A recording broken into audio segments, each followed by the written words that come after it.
Barang-barang di pesawat Lion Air dilempar menggelinding di tangga, manajemen investigasi. Warganet kesal melihat video viral seorang pria yang melemparkan barang dari atas pesawat Lion Air. Barang-barang itu dilemparkan, kemudian menggelinding di tangga pesawat. Dalam video pendek itu, pria berbaju hitam sedang melempar dan menggelindingkan barang dari kabin menuju mobil bagasi.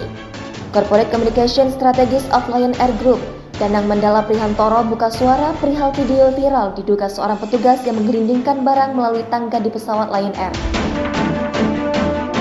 Sejauh ini, pihaknya masih melakukan investigasi terkait kejadian pada video yang viral pada Sabtu 29 Januari 2022 tersebut.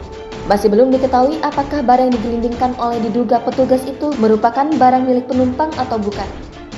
Menurutnya, bagasi penumpang tidak ditempatkan di dalam kabin.